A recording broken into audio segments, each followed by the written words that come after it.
एक कलंक से कम नहीं है मेरे दोस्तों। साथियों, पड़ोसी देशों में माइनॉरिटी कम्युनिटी पर ढाए जा रहे जुल्म को देखकर हमारी सरकार ने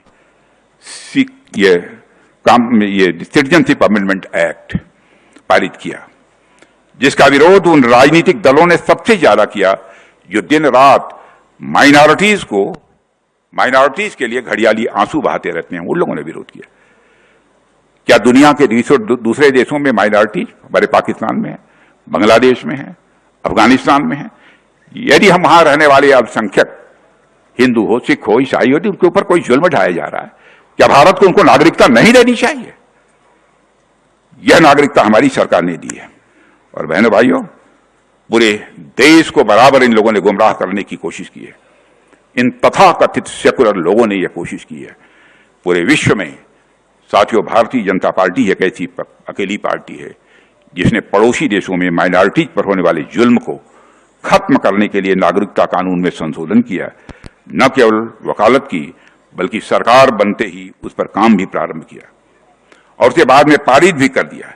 इसे कहते हैं सच्चा सेकुलरिज्म, इसे कहते हैं सच्चा पंथ निरपेक्ष। मैं सेकुलरिज्म के नकली पैरोकारों से मैं पूछना चाहता हूं कि जब साल 1976 में आपातकाल के दौरान संविधान के 42वें संशोधन के माध्यम से सेकुलर शब्द जोड़ा गया, तो क्यों इन शब्दों को जम्मू और कश्मीर के संविधान में नहीं जोड़ा गया? क्या जम्मू एवं कश्मीर को सेकुलर नहीं होना चाहिए था?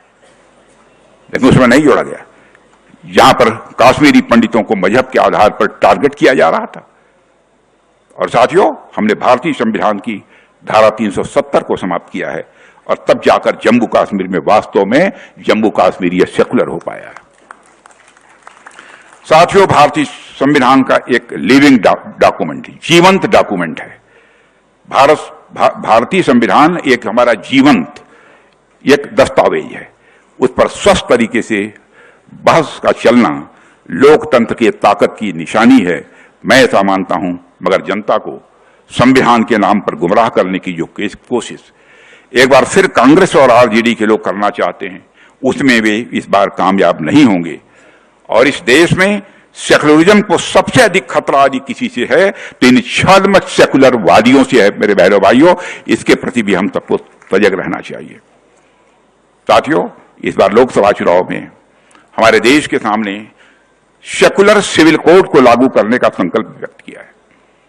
भाजपा के संकल्प पत्र के निर्माण समिति का भी मैं अध्यक्ष रहा हूं दोनों बार। मैं तो यही कहूंगा कि मोदी जी जो कहते हैं वही करते हैं। जो कहा है अक्षरशः उसे पूरा किया है। और साथियों, यह काम भी वो जरूर करेंगे जो लोग भी सेकुलरिज्म को सही मायनों में मानते हैं। उन्हें सेकुलर सिविल कोड के निर्माण में अपना समर्थन देना चाहिए।